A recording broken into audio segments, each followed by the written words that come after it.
Also, we've got the soundtrack playing at 0.25, 0.5, 0.75, and normal speed. So, fear not, you are not having a stroke. I'm just a bad person. And I have enabled chat to add and subtract Hydlide music at will. Good morning, class. How is everybody doing? It's a fine Saturday morning. Apologies right now if I'm a little further away from my mic than usual. My cat is on my lap, and I don't have the heart to kick him off of my lap just yet. You want to meow? No, he doesn't. So today, I've got something really special for you all. And consider this a punishment stream. I am going to play one of the worst games for the NES I own called Hydlide. So, look at this box art, class. That looks pretty cool, right? Like, you look at that, you see, a guy fighting a dragon, and you're like, okay, this looks dope. This is the game I want to get. And keep in mind, 1989, so Legend of Zelda had been out for 2 years now.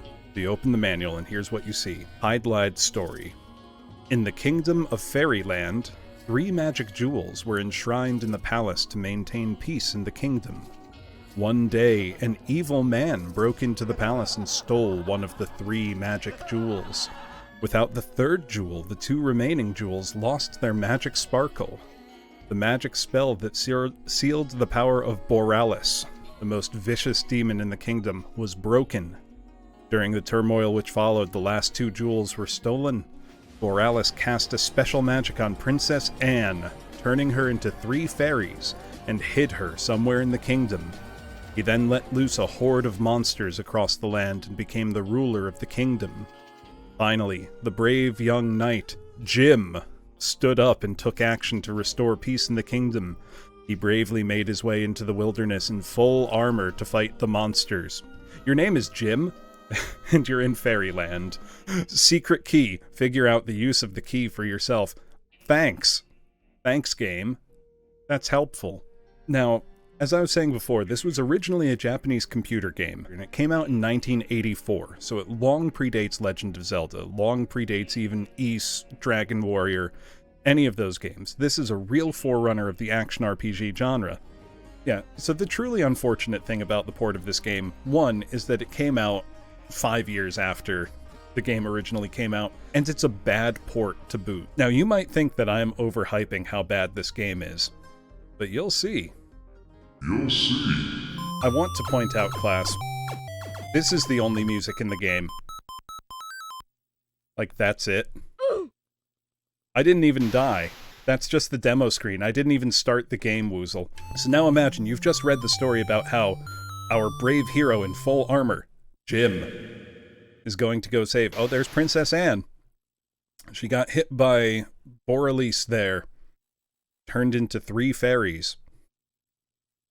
And now the game starts. So, this is how the screen looks. You see my stats on the right there? They're all level 1 right now. I'm going to need to get them pretty much to max. To attack, you move around like this on a very chunky grid. See in the bottom right-hand corner there, that word going from attack to defend? That's me holding down the A button. You hold down the A button and walk into things to attack them. And that's the game's combat. That's all of it, right there. Now, what if I just wanted to explore? What if I said, okay, forget about this, I'm just gonna go look around. Oh, we have a castle. What's in the castle? Oh, sometimes walking in the hole doesn't work. Isn't that lovely? Isn't that great? Super well-made video game. So oh, look at that screen. Those trees are moving. I don't know why. I don't know why. There's no explanation for anything. Yeah, that's the thing. This game has the excuse, hey, we leveled up! Look at that! We're stronger and we have more life. Soon we'll be able to leave the opening screen. In a world filled with misery and uncertainty, it is a great comfort to know that, in the end, there is light in the darkness. Not yet, but soon. Imagine this was your only video game. You would probably just have other hobbies. You'd probably just do something. You'd go outside. You'd do literally anything else. You know, rainy day, you're stuck at home, you're playing Hydlide. Like, man, video games suck. Why do people like these? I'm trying to figure out if there is a pattern. I am bulletproof! Oh my god, he has so much health. You see that? Look at his health bar. Oh, and I just died from being in the dungeon for too long. Because that's a thing that can happen. Oh, we're almost there, we're almost there if we're behind him. Yeah, we got him. Okay, this is the hole I want to go in. This is my hole. It was made for me. Oh god, some of these are so close to being in sync that it's almost like they're in harmony. This is great. This is absolutely what a stroke sounds like, Flyer. You know, this might be better than Super Pitfall. That's a real tough contest of which game is worse. A hide-like. That's it. Let's start calling all Dark Souls games hide-likes. No, I played Quackshot on stream for Sega Genesis. I played World of Illusion, Castle of Illusion. Mickey Mouse Capade is the most ruthlessly average game I've ever played in my life. The scourge of the universe. Now I know one of these trees will contain one of the fairies that I need, but there's pretty much no way... Oh wait, I can kill the wasps now. Do they give me XP? No, they don't. They just hurt a lot. Honestly, if I had to rate this game out of 10, based on what I've played so far, but it's not, like, non-functional. It works as intended, it's just the way that it's intended to work also sucks. No, I'm feeling like a 3. You see what I'm saying? Like, it's tricky because there's nothing about Hydlide that's non-functional. It's just bad. So I need to search the trees to find which one has the fairy in it. But they will kill you if you have the wrong one. Look, getting stronger in a video game feels good, and I won't apologize. I won't... No, it's still a 3 out of 10. It is still a 3 out of 10. No, this game was $5. Are you kidding me? I would not pay anything for this. I wonder, can I kill these wizards yet? No, I can't. Holy shit. Those wizards are strong as hell. What the fuck? Speaking of Stockholm Syndrome, when this Batman soundtrack is over, I think I am going to turn the game's sound back on. I gotta hear it. I gotta know. I'm not properly in hell if I'm not doing that. I can't tell. Oh my god. You see the amount of damage that did? That was insane. That was in one little chomp. I style this after Game Center CX, the Japanese program where Shinya Arino does his best to beat old games as the, you know, CEO of a company, and his job is to beat all these old difficult games.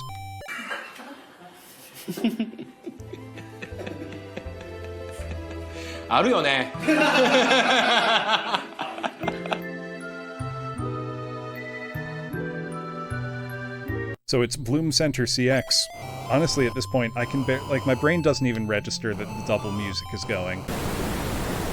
Oh yeah, and you can only shoot the wave magic horizontally, for some reason. You can't shoot it vertically.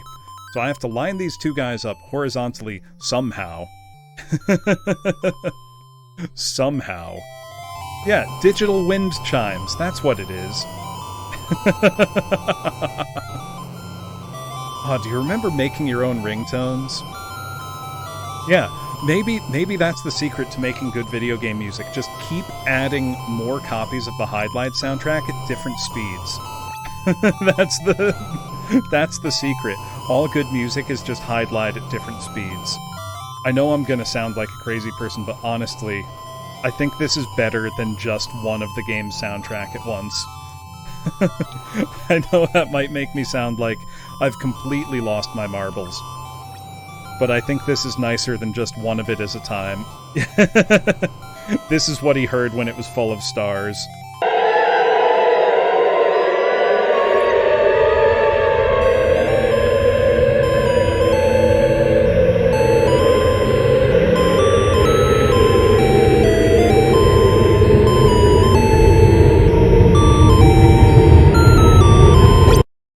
You know, there's often the trope that, artists are, tortured souls, and that's where their art comes from.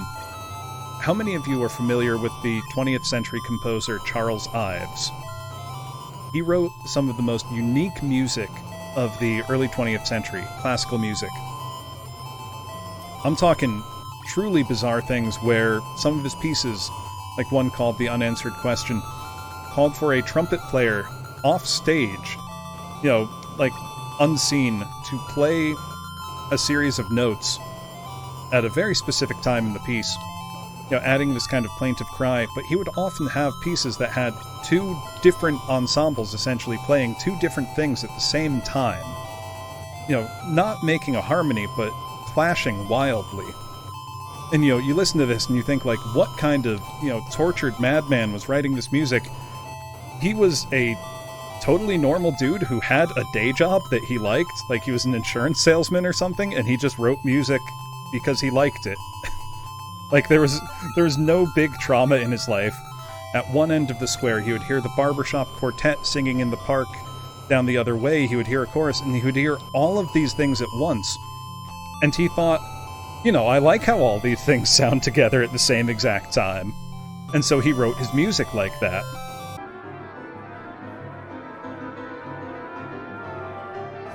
Somehow, if you could shoot this magic vertically, that would be great, but you can't. You need to somehow catch them both like this. Hell yeah! Okay, we saved the last fairy. Let's see.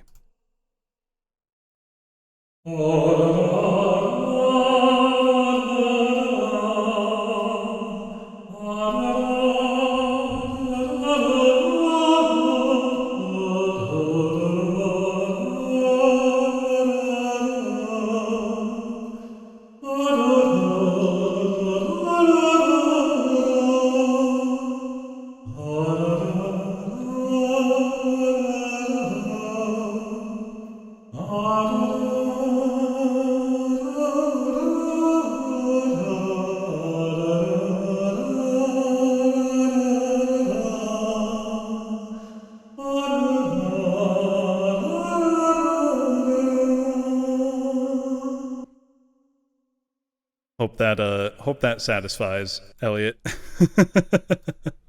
This is composer Tim Follin, who was an absolute wizard back in the 80s and early 90s. In the UK, he was best known for all of his work on soundtracks for ZX Spectrum games, which did not have a sound chip at all. It had a little beeper that, through his programming wizardry, could be made to sound like it could do actual multiphonic sounds. It's a 1-bit system in the sense that the only values are on or off. Things like, sure, you can assign a different pitch value, but you can't play two sounds at once. But what you can do is have it go on and off so quickly that you are imitating things like dynamics, or you're bouncing back and forward between two notes at once, very nearly simultaneously, to create a polyphonic effect. Now, the NES had multiple discrete sound channels and could do a lot. The ZX Spectrum did not. So here's an example of some of his ZX Spectrum work. Keep in mind, this is on a system that only has a single beeper. But you can hear he's essentially doing harmonies, what sounds like multiple sound channels, by bouncing back and forward between notes very, very, very quickly. And it sounds awesome. Yeah, it's absolutely insane stuff. I think he was only a teenager. He was like 15 years old for this one, I think. He was a whiz. And it sounds awesome. Like, I would be happy to hear this in a retro throwback game today. But he even has what sounds like percussion in there, which is just very, very cleverly, bouncing back and forth between speakers being on and off. That's all it is on a technical level. And these skeletons suck. They're destroying me.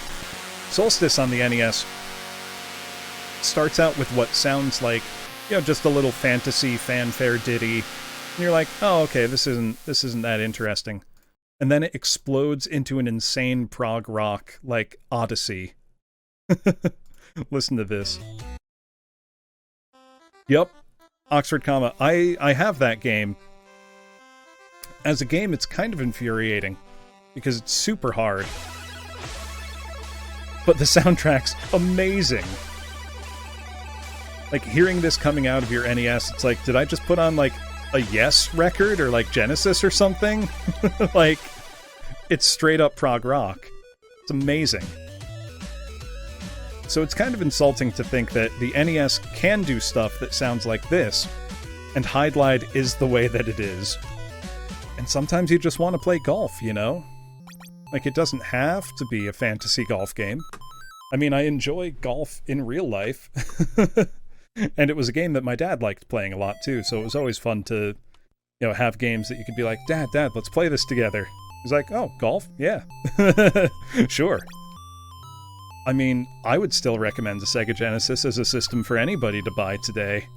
I think it's great. You know, you've got a humongous library of software. You know, and I almost made a bad mistake. I almost fucked up so bad. I was one button press away from disaster right there. Yeah, let's try to kill the dragon. Just so that it's... just so that we're doing something new at this point. I can even get out of this stupid room. Okay, so we're gonna let our health restore, and we're gonna run into the dragon, not in attack mode, but in defend mode. Once our health is back up to full. Because we can't take a direct hit from him. But we should have enough strength to damage him now. Look at that. Look, we get at least one new sound in the game, the sound of his fire. That's something, at least. Okay, we're gonna need to be ready. I'm also gonna make a new password. Just in case. Just in case. You know, that's the nicest thing anybody has said about this game all day. Myself included. Because combat in this game is very strange. Oh, I think one more hit and I've got him. Got him! Okay, and I've got the medicine. The medicine means I can survive being killed.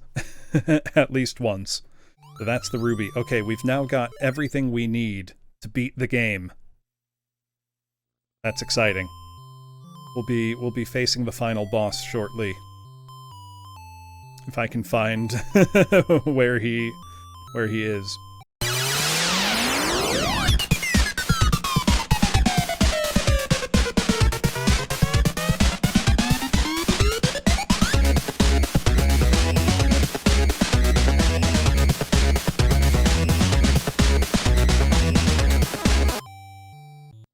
Yes, so here's our final boss and new music. Versus tiny baby man. So we can take out the smaller enemies just like that. And now we've got the final boss himself to deal with. Oh, it only took them out once? Come on! And he teleports. Cool. Wow, this music is not better. This is a marked non-improvement. Oh, I messed it up. I meant to switch to attack mode right at the last second. Did they try? Did they try? Okay, this boss is gonna suck. But let's try the trick the guide mentions. I gotta get my flash magic ready. Gotta... Oh, I need to switch to attack mode right before I die to strike a powerful blow, apparently. And then I can attack in a defend mode to get the rest of his health down. Wow, I've done almost no damage to him. This fight's gonna suck. The way he teleports around screen. I don't know, I'm doing okay, Russian Bro. I'm on the last boss of the game. That's gotta count for something, right? Okay. I think it worked this time. Yes, it did. Okay, okay. I think I can do it now. We're getting better each time. I'm lying to myself, class. but I have to. Absolutely, I want to do it, Talking Object. I want this guy dead. I want to see the damn end screen of this game. Princess Anne better be happy that I saved Fairyland. That I, the hero in full armor, Jim, have saved Fairyland. Maybe it does, like, 1 damage to him. Okay, I was able to get the attack in that time. Yeah, okay, he's almost dead. Yeah! Yeah! That's what's up. We did it! Here's our ending screen. Okay, the 3 fairies come back together into Princess Anne. And listen to this! It's another Indiana Jones ripoff!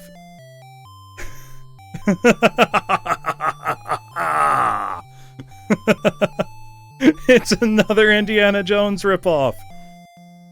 Da, da, da, da, da, da, da. Congratulations. Let's, take a screenshot.